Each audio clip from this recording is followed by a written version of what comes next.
My name is Juanita Archuleta and I work on the NinjaTrader business development team. We have a very special event for you today with Toni. I want to mention that it's important to understand that there are substantial risks in trading commodity futures contracts and Forex. You should carefully consider whether such trading is suitable for you and will depend on your specific circumstance and financial resources. It is possible to lose all funds deposited with your broker and could even incur losses beyond these amounts. Please inquire at the following link for more information or for a full copy of the CFTC risk disclosure. Also, please remember that these training webinars are not a solicitation nor a recommendation, but simply educational in nature. This presentation is presented by NinjaTrader LLC, which is a technology company responsible for developing and supporting NinjaTrader trading products. Brokerage-related questions should be directed directly to the NinjaTrader brokerage using the following phone number and email address. We're very excited for you in this unique event in which expert Fibonacci trader Toni will demonstrate how using Fibonacci methodology assists in predicting potential market moves. Thank you again for your attendance, everyone, and without further ado, it is my pleasure to welcome to the NinjaTrader Ecosystem webinar room, Toni. Go ahead and take it away, Toni. Thank you, Anita. Okay, so let's go ahead and get started here. Oops, my chart should be going. Let's see, you might want to help me out here for a second, Juanita. It looks like, oh, there we go. I've got it. We are good to go here. Okay, so like she said, you guys don't lose your kids' college money. All trading has risks, so be aware of that as we go forward. Well, I am going to be using a lot of my own trades in today's presentation.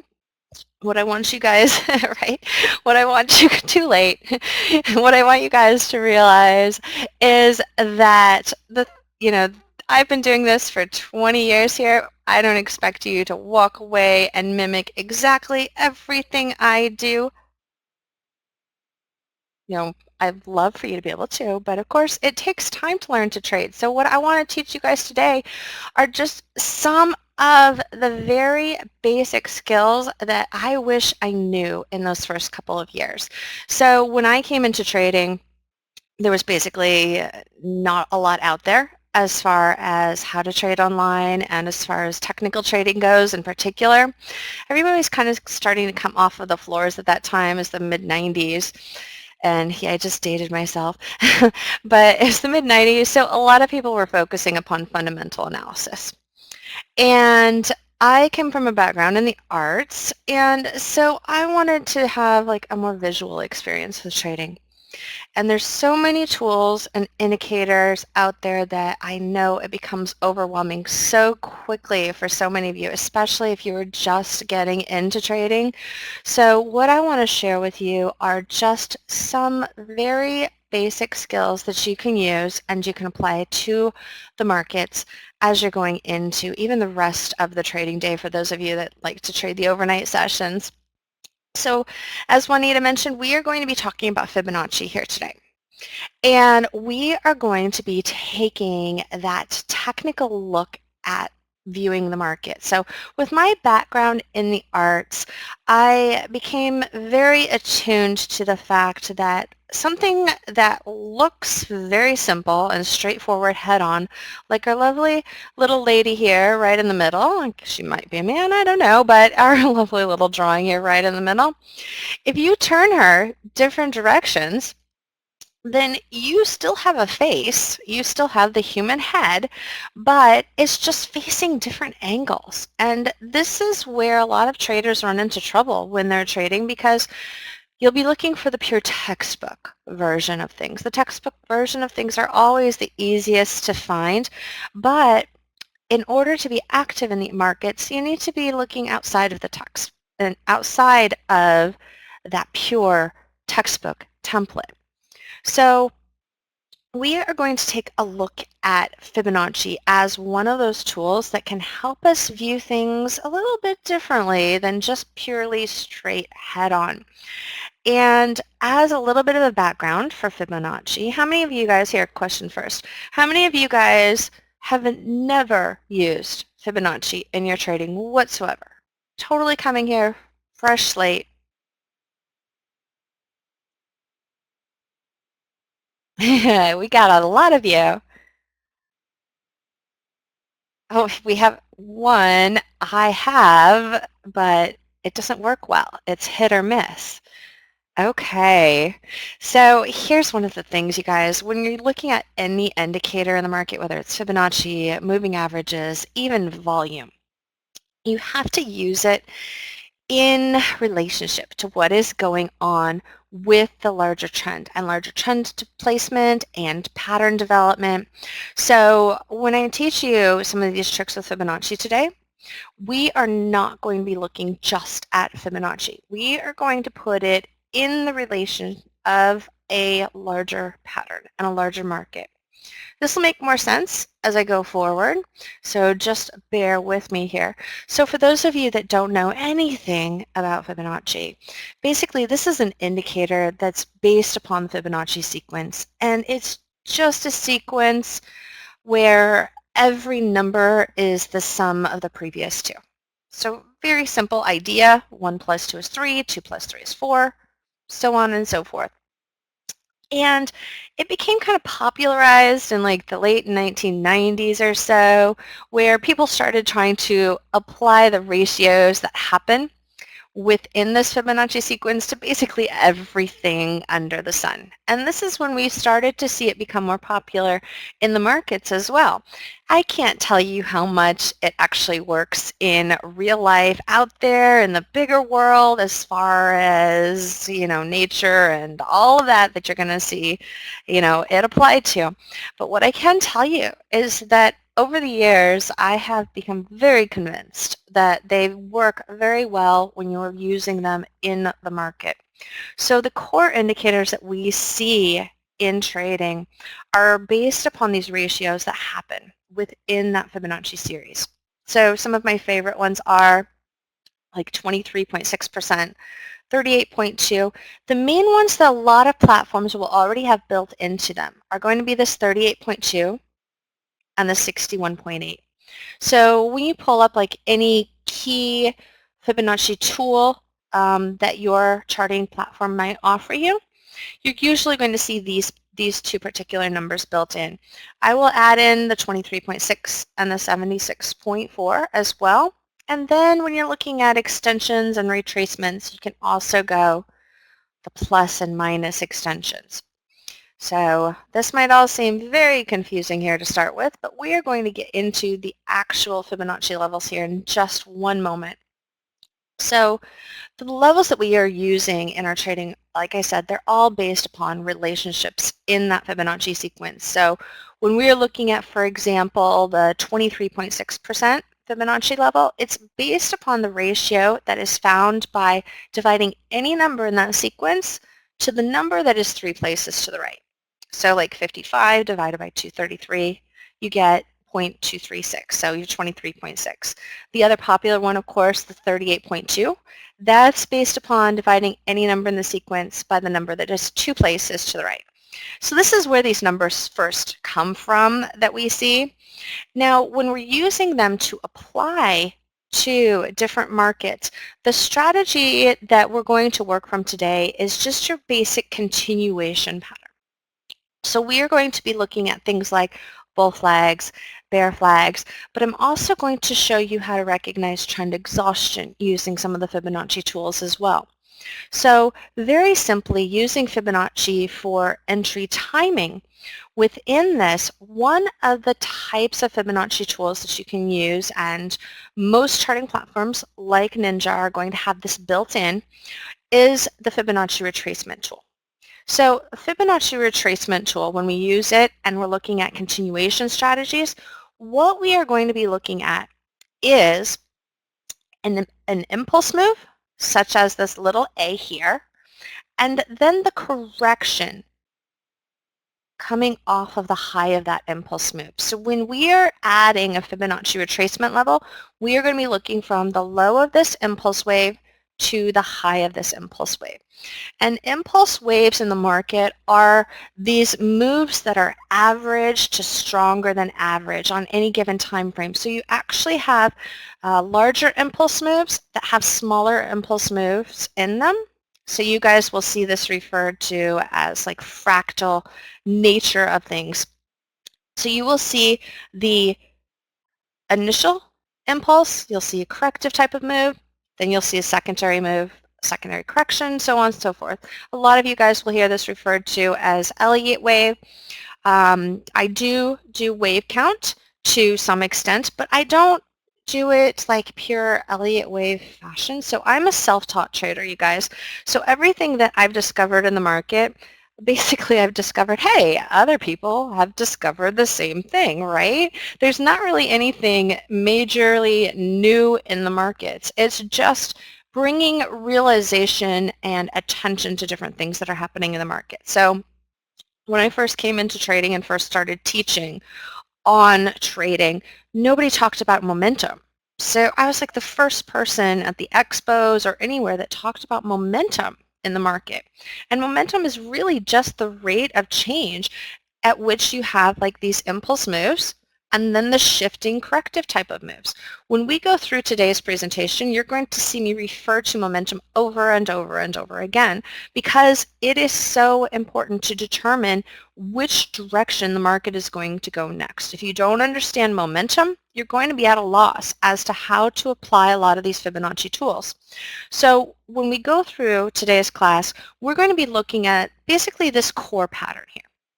And the traits that I want you to be familiar with this pattern to start with is, first of all, an impulse move that is average to stronger than average on the upside.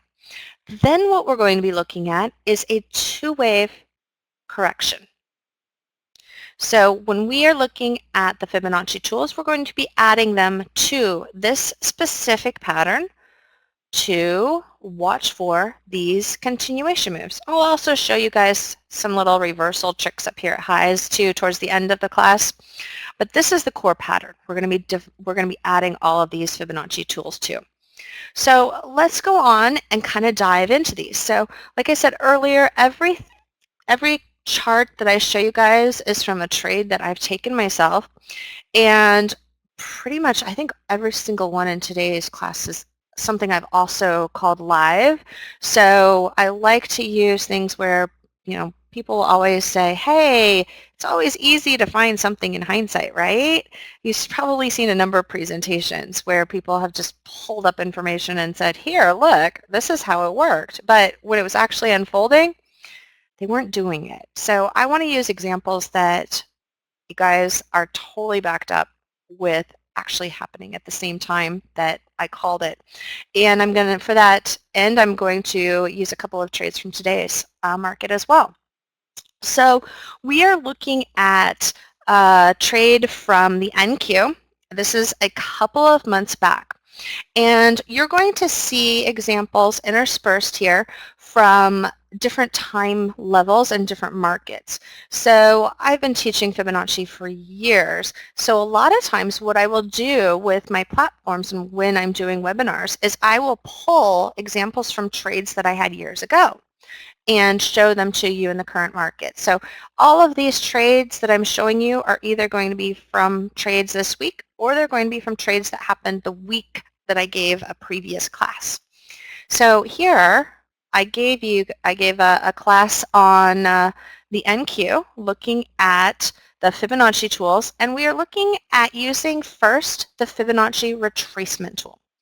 So here is a move that is just getting started in the NQ going into the day. This was October 12th, and this is that first main impulse move.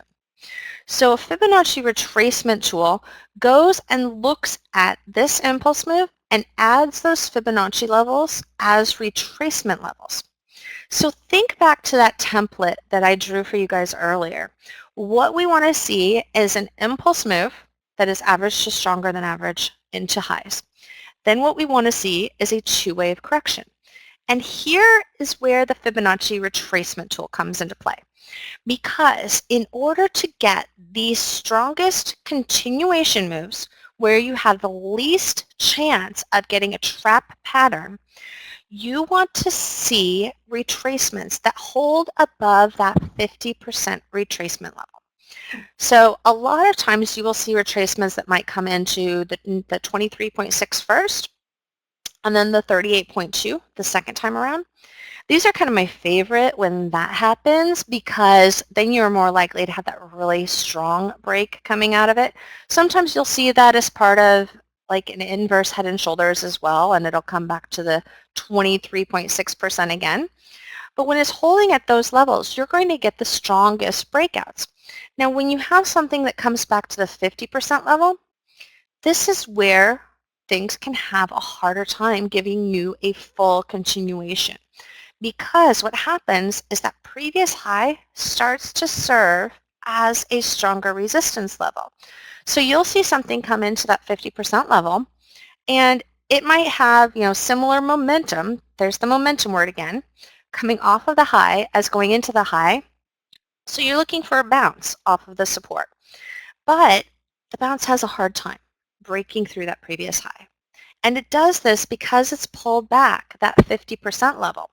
If you have something that only pulls back to the 50% or the 38.2% level, it's going to have an easier chance eventually being able to break through those highs. So here's where the two-wave correction comes into play. For an initial wave of correction, you're going to find some trades that will just keep going right away. And then you're going to find other trades that want to go into that secondary correction. The ones that have that secondary correction, they then offer the most predictable follow-through on the upside. It's not that you can't get follow-through on an earlier one. I like to call that a 1, 2, 3 pattern.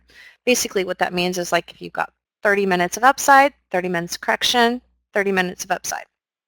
But the two-wave correction is just going to be more predictable. So if you're struggling to build consistency in your trading and you're trying to really slowly build up your count and not have as many whipsaw type of moves, not have as many actions that are going to make you second guess your trade, then you want to try to watch for those second waves. Now, notice here within this second wave here, it also starts out a little bit faster. So it has an initial bounce, a pullback to that 38.2, and then even shifts momentum even further. So we have this overall correction here, all the while holding that 38.2% move.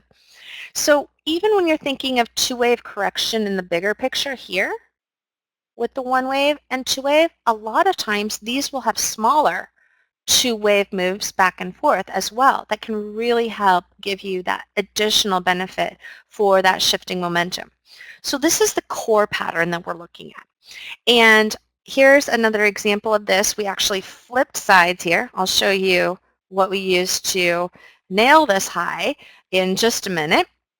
But we flipped this over, took the same type of trade just in the other direction. Now again, keep thinking in terms of those waves of two.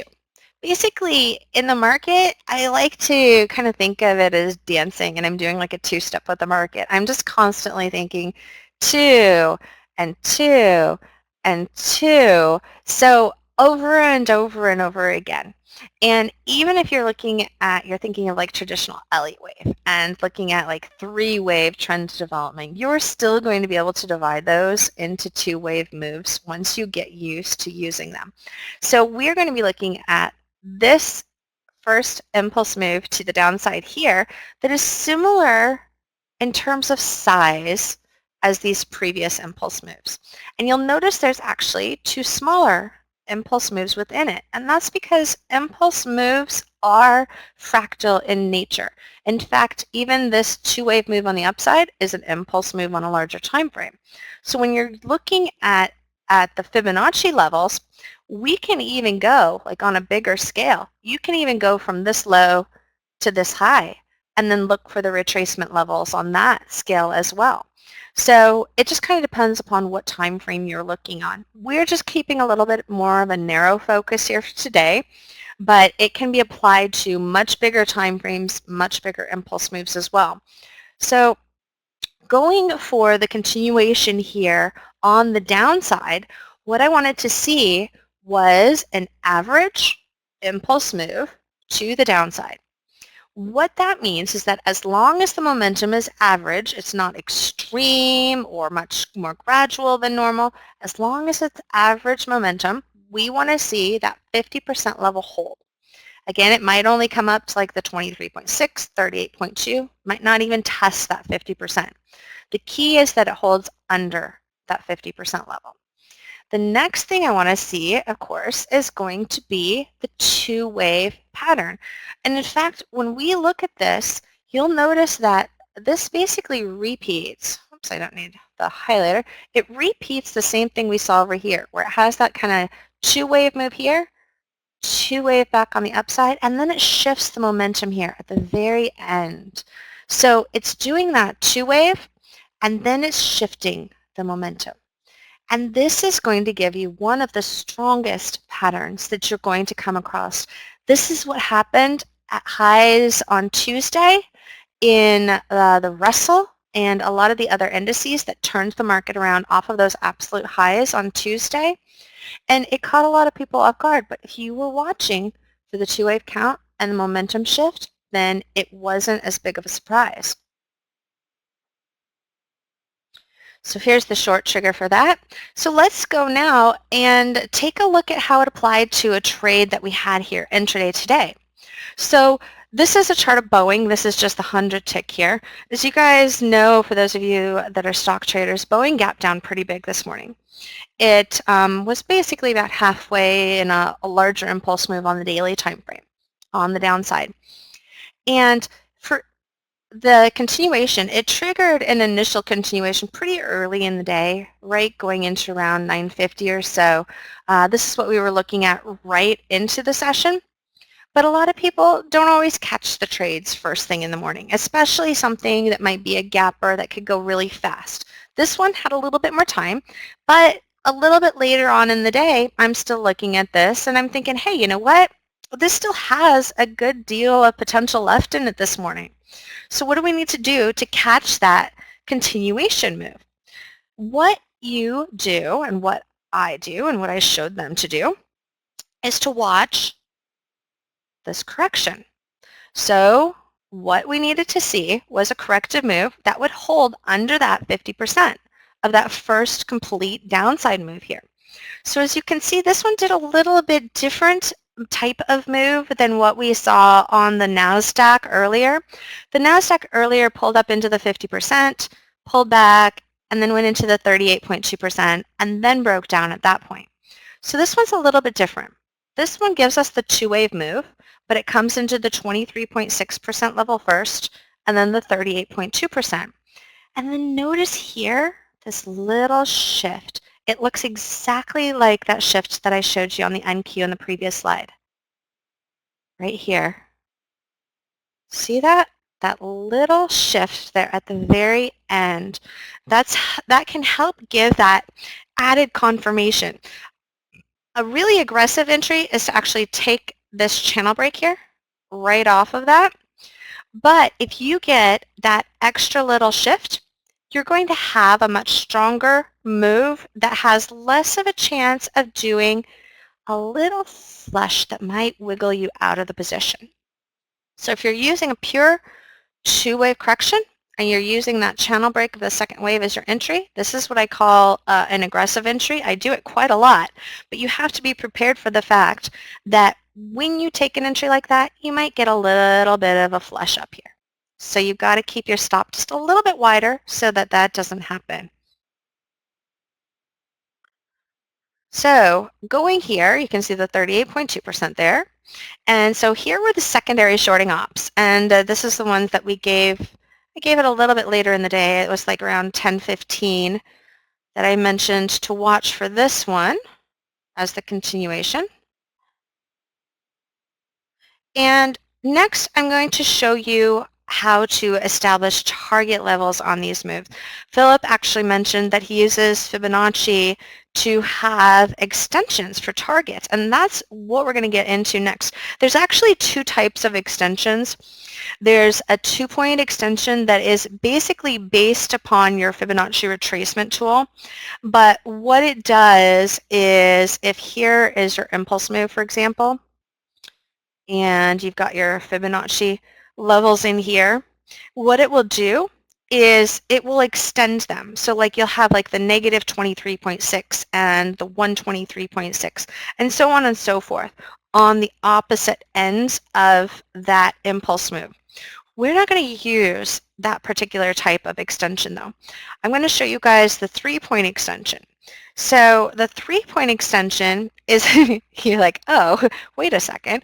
Don't worry, NinjaTrader has the 3-point extension already, so you guys can have that built in.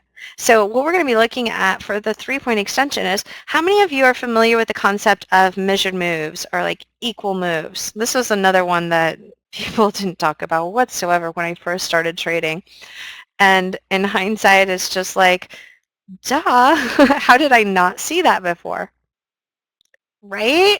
So an impulse move here, you get all of these major impulse moves. And look at how similar they are in terms of how long they take to develop, the amount of follow through that you have on them. So this gives you like these average moves where if you're looking at a zone of congestion and you're watching the breakout and then you're wondering, hey, how long is it going to take before I might be able to get another impulse move that is similar to that? It might take that same amount of time again before you get another impulse move, again being able to take hold. So when we're looking at establishing target levels, this pattern here right in the middle, this is our two-wave correction. Notice that it holds in that upper 50% of this impulse move on the upside on the 28th. So you get your nice two-wave correction here, and then here's the extension. And what you can see on the extension is that the momentum overall is very similar, B to C. So I will be looking at a target level right at that equal measured move. So when we went into the trading day, a lot of people were still bullish because momentum was starting to increase on the upside. Instead, we went into bearish mode. And we started to look for moves that would bring us lower and continue that downtrend over the last couple of days because of that measured move target level. Now, there are Fibonacci tools that we can use to help us identify and pinpoint those target levels and also help us when the momentum is not the same. So the measured moves are really easy to see when we're looking at momentum that the continuation is the same. So for example, our first turnaround here, this is on BA, get the base, get the breakdown, about the same size, right? We get a little bit of a bigger base. Remember to think in those waves of two, right? So 2 waves down, 2 waves across, then we can get another 2 waves down. Again, 2 measured equal moves. So here's today. So here was the short on the downside. First initial support that we saw this morning was that same smaller impulse move size that we saw on each of those 1-2 waves in the past. The second bigger target level going into midday was based upon these larger 2-wave impulse moves where we had that as the measured move. So let me show you using the Fibonacci extension tool how we can time these levels of support and resistance more cleanly. So the 3-point extension, you're basically looking at 3 levels. You're looking at the initial impulse move, the correction, and then where the next impulse move takes off is going to give you that extension. And you will see all of those levels splayed out, the 23.6, 38.2, 50%, so on and so forth until you get to 100%. So it's really easy to see here why we were looking for the market to pivot in the NASDAQ at exactly this high. The momentum on the upside is exactly the same as it was coming off of lows in the end of July. The shift was gradual. It held in that upper 50% of this impulse move. And so our target level was the 100% extension. And this is where we then started to look for reversal patterns. So this same concept then played out not long afterwards in the S&P 500 as well, where this is our weekly time frame. We had the major impulse move going into the summer, kind of that midway corrective type of move. and then the secondary impulse move. So once again, that level helped us time those absolute pivot reversals very, very smoothly because the momentum on this upside, again, very similar to what we had over here. So this is really clear cut when you're looking at momentum that is similar and helping identify the target levels. It's a system that is really easy to use once you start to get the hang of it.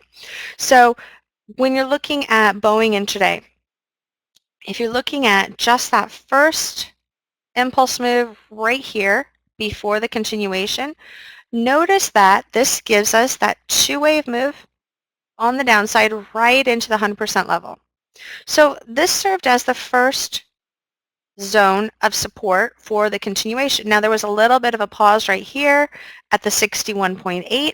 Basically all of these Fibonacci levels in the middle will have a nice zone that it can stall at it. But the 100% is what we want to go for when the momentum is the same. Now then this also had a bigger target level, which was based upon the larger impulse move. And this is what we were talking about earlier, where it then had the bigger 100%. So this gave us that two-wave continuation, just like earlier in the day. Earlier was a little bit sloppier, but again, we count in waves of two. You'll also notice in here, within this two waves, you got 2 and 2. So when I told you the market likes to two-step, it loves to two-step. You'll even get it when you get these extra little blurps at the major support and resistance zones that help try to shift the momentum at the lows to kind of get this to turn back around. So if something is hitting support where the momentum is average to stronger than average, that's when you get that chance that it might do that like extra little blurb type of move. I call it a blurb, you can call it a flush, whatever, but it kind of extends that move. We saw that happening on the euro dollar on the daily time frame a couple of weeks ago as well, where you will get your measured move. That gives you the support level. This becomes where I'll start to test the waters. I'll start to take like some of the earlier triggers, maybe keep some wider stops, kind of see how things are playing out intraday. Because sometimes they will just take off at that level and they won't give you that extra little blurb. But you always got to be aware that if you are looking at something that is average to stronger than average, you might get that extra little flush. So this looks really average when we're looking at this on this intraday time frame here. But if you went and pulled it up on like a 60-minute chart, these moves look a lot steeper. So that's how you can see, hey, is the momentum that I'm looking at right now average or stronger than average? Well, don't just look at it on one time frame. Go step back and take a look at the bigger picture. So if you're just looking at like a downtrend intraday, you actually need to go back and look at a chart where you can see trend moves back and forth, not just the trend that you're in right now, but the back and forth movements of the bigger trend. That's very, very important because even if you get like a measured impulse move on a smaller time frame, you still might have a target level that could be much bigger on a larger time frame. Just because you're looking at one of those fractal impulse moves, that's just one of the smaller impulse moves within a larger one. So always step back and take a look at that bigger picture. Another thing that reinforced this support level here too was that two-wave measurement of just that second level. So when we are looking at shifting and adjusting our target levels, oftentimes what you might find is you will get a breakdown and it stalls and then it goes back up into the range and then you're left trying to figure out, okay, what's my target level going to be now? Can I still use that original impulse move as a bigger target level, or do I need to adjust my target level and look for something closer? Well, you can do that smaller incremental measured move here, just like you saw me do on the daily chart on the NASDAQ. And you can also look at levels like the 76.4 or the 50% as the extension. So you'll basically look at both of those together. You'll look at the smaller measured move extension as long as the momentum's the same. And then you'll also look to see if that corresponds to another level of Fibonacci support that might be based upon the bigger impulse move that came before it. So that synchronicity can work together to give you much better and more perfect exit timing on those continuation moves. So the third technique I'm going to talk about is basically just what I've kind of already started to get into here, but just getting into a little bit more in detail. And that is adjusting target levels when you have momentum shifting. And I see you guys have a lot of questions here, so I will be going back through and getting as many of those questions as I can before the end of the day as well. So when we're looking at adjusting our expectations, notice on this chart, this is another trade from the NQ. And you'll notice that this had an initial downside move. It had that two-wave correction, first into the 23.6, then into the 38.2. Really looks a lot like that Boeing today, right? Almost identical type of setup here. So we shorted this, and you'll notice that the 100% target on this is right here. And yet, it goes and continues past that 100% target level. And so when we're looking at, what's the maximum I can get out of a trade, when you see it hit this 100% level, notice there's no smaller shift in momentum into that level. So that tells me, hey, it might do that extra little blurb or flush, but I also need to check out what's going on the bigger picture as far as the momentum. Is there another reason I could expect to try to get more out of it? Well, if you flip on over here, and this is actually a question you guys are popping up, you'll notice that I've got a 5-minute chart of the NQ here versus the tick chart over here. So Ahmed asks, is the tick chart better than a minutes chart? There's no difference in terms of which one is better than the other. I always will use both when I'm trading futures. I don't rely on one over the other. And the reason is that sometimes momentum shows up more clearly on one than it shows up on the other. And if I just get lost in using a tick chart, I might miss something like the fact that, hey, momentum is actually picking up here on the time frame chart. And so when we've got momentum on a follow-through on these two-wave continuations, if that momentum is the same pace as the move, the impulse move, going into the correction, then you are most likely to see that 100% level hold and hold very well. Yes, you might get like a little tiny flush at that zone, but it will usually hold very, very well. On the other hand, if it picks up momentum and you now got substantially stronger momentum than you did on the impulse move going into the correction, then you might see the momentum start to shift at that 100% level, but then still push to those greater Fibonacci extension levels. So it might be like the 123.6, it could be the 138.2, but it will try to go for those a little bit of additional levels. One thing that you can find often that happens when you get that extension, let's just say here's our initial move, and you get that bounce at the 100%, a lot of times that extension will be a two-wave extension. So you'll be wanting to look for what is the next Fibonacci level, like is it the 123.6 or the 138.2, but also watch the wave count in here on that continuation. So if you get the bounce off of the lows, and then it comes back down here, aces, also look for that smaller measured move. So this might be the 100% on the bigger time frame, and the momentum picked up here, and this might be your 123.6, but it's also a two-wave count where each of those two waves could have that measured move as well. And that can help you time that target even better so that you have a better feel, hey, is it going to go for the 123.6 or does it have room to go for the 138.2? And usually that comes down to those two waves on the smaller scale.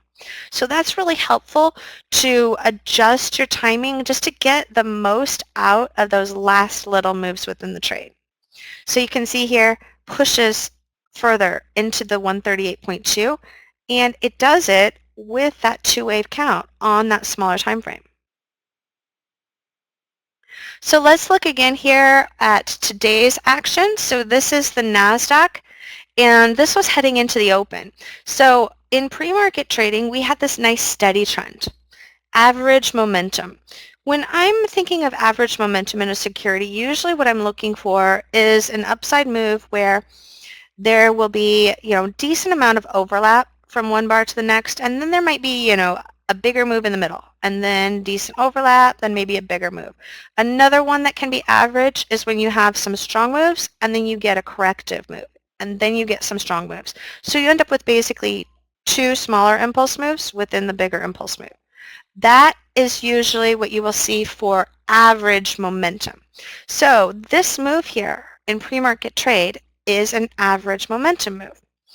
Notice that this actually pulled back more than that 50%. So this can make this a more problematic setup. You don't have as much of the probability that it's going to give you that full 100% move. So if you were taking this as a bounce off of this low, there would be a greater risk that this could have gone into a sideways trend and broken lower because this pulls back more than that 50%. Again, we are just looking at this little snapshot on the intraday charts. Bigger time frames had more room for a secondary bounce because we were going into a longer trading range. We had a nice bigger impulse move on the downside, so the market was due for that trading range because it had hit that impulse move on the bigger time frame. And within the trading range, you're usually looking for two waves back and forth. So if it only has one wave up, then you want to be a little bit more cautious shorting that initial wave, because even though it pulled back here pretty well from a scalp standpoint, it could have just gone and only done that slower move and then given that even stronger second wave. So this is a version where it was a trickier buy setup, but the odds were still in favor that it would end up working as a buy setup just because of the larger time frame. And what you'll notice here is that as it started to play out, immediately the momentum picked up. Immediately, before it even broke out. So we don't have the pro from where it pulled back. It pulled back into around the 76.4% retracement here. We had the larger time frame in its favor because it had already had a bigger equal measured impulse move on the larger time frame into that support. So coming out of this, though, it hits the 100%, but it's doing so with that stronger momentum. So what that allows it to do is push through the 100% level. But a lot of times, again, that 100% can be where the momentum just starts to shift. So this makes it into the 123.6, but it does it with that extra little flush that I talked about. And that, again, has to do with this increase in momentum that we have going on here.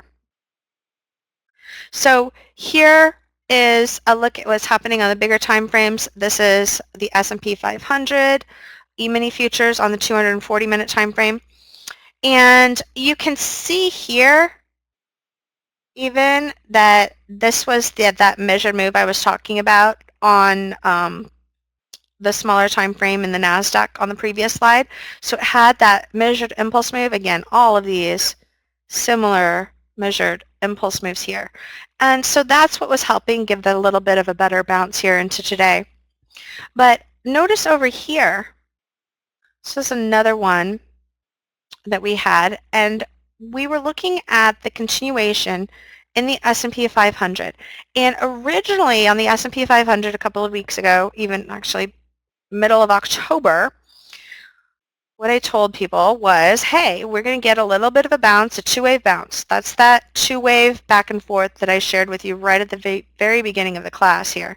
Had the two-wave move up, the two-wave move down, and I said, I'm going to be targeting 100% target for an extension.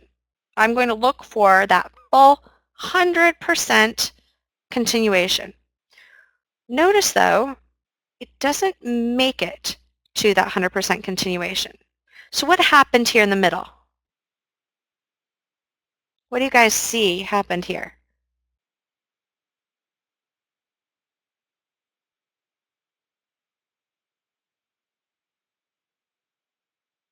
Momentum.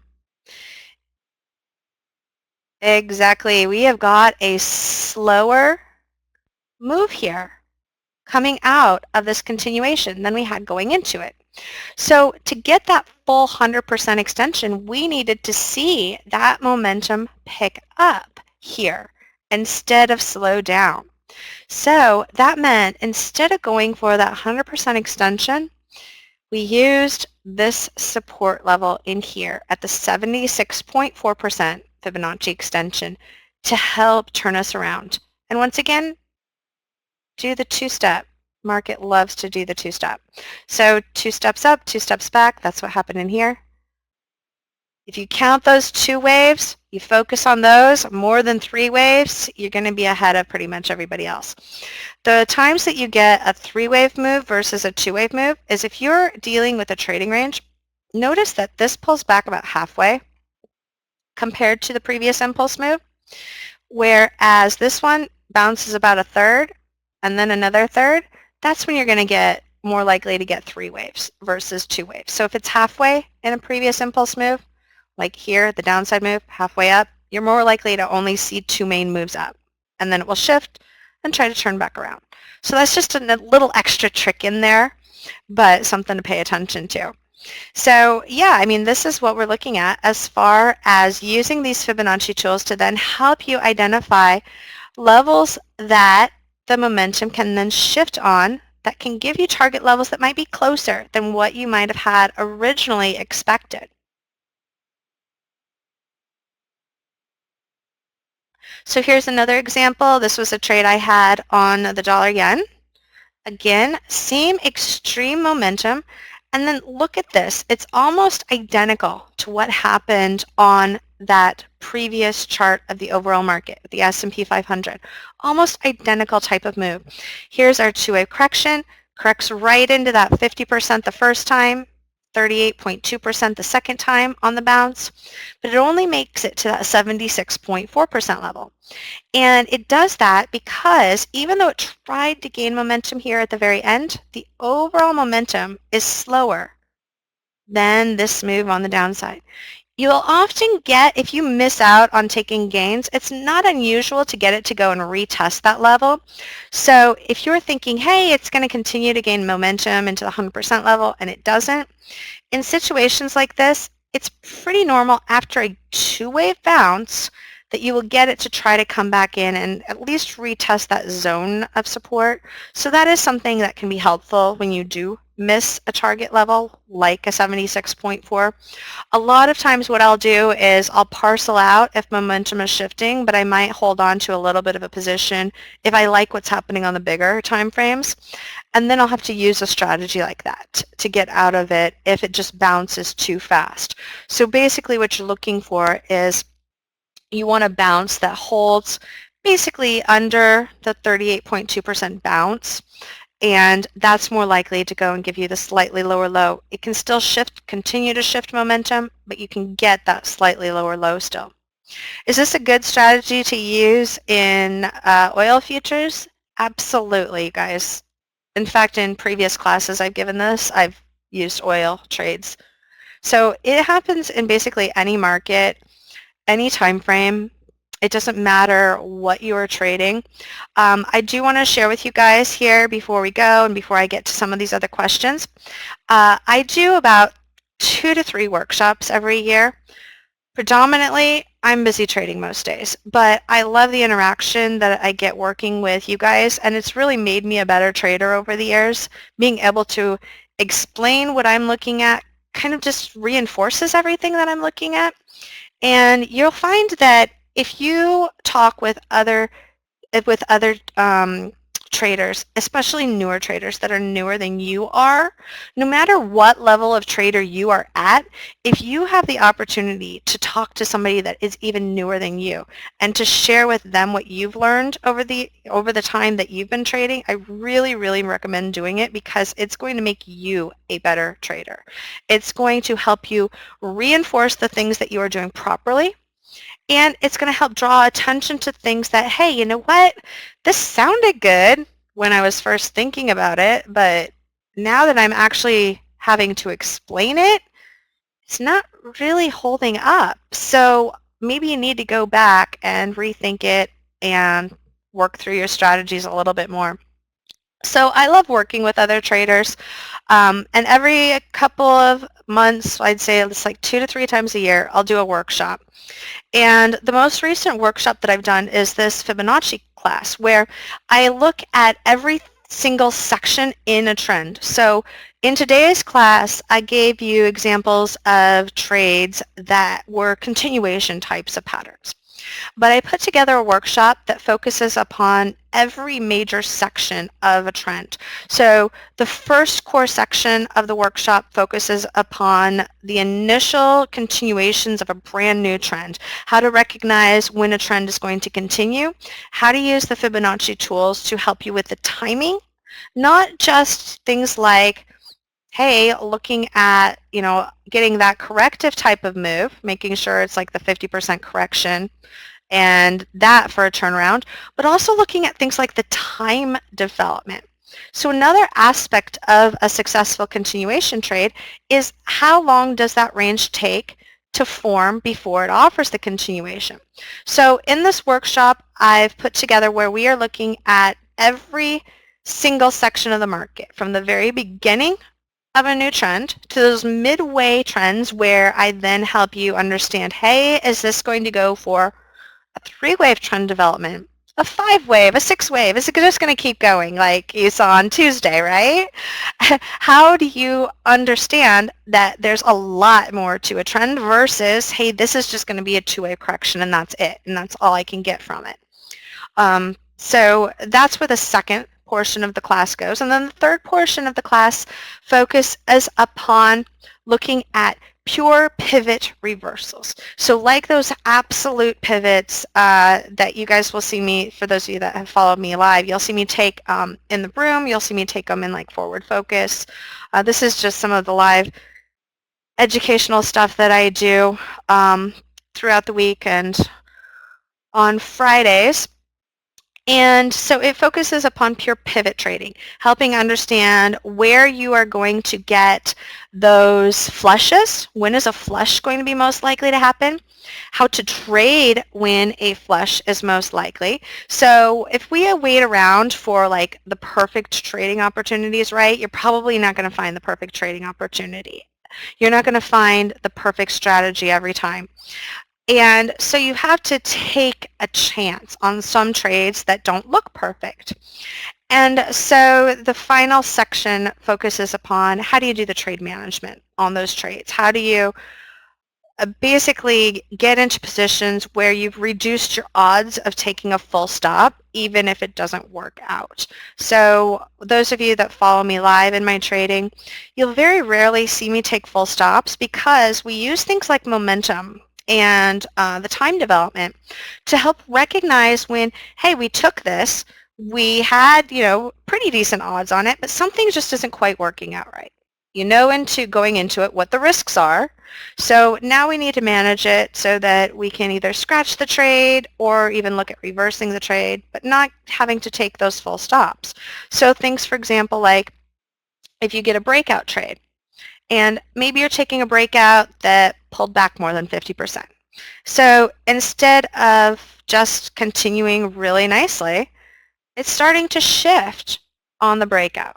So what we'll do is we'll look for levels to adjust, taking profits, and if something adverse happens, how do you properly adjust your trailing stops? A lot of people, for example, they like to use break-even trailing stops on a trade. That's like the worst type of trailing stop you can use, really, because if you're taking a breakout, break-even is what? It's support, right? It's like right at the worst time to get out of a trade. But if you're thinking in terms of waves of two, you're going to be looking for 2 waves correction. So if you get a 2-wave correction into that breakout point, then hey, you've got a better chance it's going to hold and bounce. After the bounce, then you can move your stop. If you only have a 1-wave move back into that support, you're probably going to want to be looking to take some of your gains off as it's bouncing off of that support and then adjust your stop up so that if it goes for that wave 2, you get taken out with that. because otherwise you're going to be looking for a measured move on the downside that could be lower than your original stop. If you didn't follow what I was just saying here now, they told me they are recording the session so you can go back and review it, since I gave you guys a lot of like little tips in here. So to dive in, I've got a lot of questions on this workshop. So this workshop here is 6 weeks. There's basically, let's see, about 12, more than 12 hours. So it's education like you guys have in today's class, but there's 12 hours of it. And you have lifetime access to the course. I usually recommend you go back, and any time you take a workshop from me, that you go back and you review the workshop in about 3 months, because when you go back and review it, you're going to have a lot of things that you will have totally missed before that will just kind of like click, be like aha moments for you in the market. In fact, as you go back and review, today's video, you're going to have a lot of aha moments too. So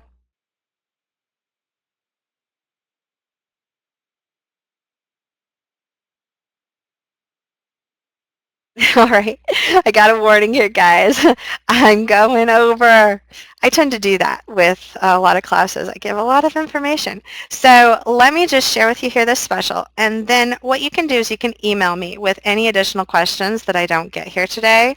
So we usually have this, most of the workshops I do are $297, but we only do them for a limited time. So since I do the workshop, a couple of workshops every year, kind of phase one out, go and use the most recent markets to do a next one, next year. So this workshop we are currently offering just now to finish up the year for $97. And what you will get is that entire 6 weeks. You'll also have the opportunity, people ask to have a live trading room. I have something called League of Traders. So we have live training and trading throughout the week.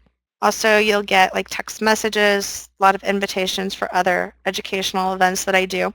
And it also has Trade Tracker Pro for NinjaTrader 8. And so this is where you guys can add in things like the Fibonacci fans and Fibonacci arcs, which are immensely important when you're looking at time development on continuation strategies. Fibonacci fans, oh my gosh, if you use those on your continuation strategies, they're just going to help you so much with the timing. So I talk about how to use them, of course, in the workshop. So if you have any other questions for me, just let me know via email. My email address is tony@tradingfrommainstreet.com. So you can get to me there. I tried to help answer most of the questions as I was reading them. But for anything I missed, I know we are out of time today. And it should be, okay, you guys are saying that the site shows 197. Oh my gosh, hold on a second, you guys. All right, so let me type in. What we will do for you is we will refund that $100. So let me find out what is going on, but keep it at this tonyhansen.co. And if it charges you the $197, I'm going to give you the refund on that difference. Because it looks like some of you are seeing 97 and some are seeing 197. So I'm not sure exactly why. But nobody, I promise, nobody's going to get charged over $97 on this. Thank you guys. All right, well, Juanita, I am going to turn this back over to you. Awesome. Thank you, Toni. Thank you so much for the great presentation that you gave us here today. I know that everyone in attendance is probably really enjoying this event. And also, everyone, I know there were some questions regarding if this is being recorded. It was recorded, and it will be added to the NinjaTrader ecosystem website, like usual for those of you who attend the events regularly, as well as you will be emailed an on-demand copy of today's event. So keep an eye out for that email. NinjaTrader ecosystem is pleased to sponsor these weekly vendor events as a value-added service for our clients. If you find value in these events, we do hope that you will attend them on a regular basis. We'd like to remind you that the information provided in this webinar was that of Toni's and not of NinjaTrader's. All information was for educational purposes and should not be construed as trading advice. Again, we do thank you for the time that you spend with us, and we hope that you enjoy the rest of your day and see you in future webinars. Happy trading from all of us here at NinjaTrader. Thank you, everyone, and have a wonderful day. I am going to leave the room open for just a moment here with Toni's email address. I know there were quite a few questions that maybe Toni wasn't able to get to, and then also there were some questions regarding pricing. I'm going to re-put her email address in the room for those of you who are looking to get in contact with Toni, and I'm sure that she would be more than happy to help you with all your questions. Thank you again, and everybody have a wonderful day.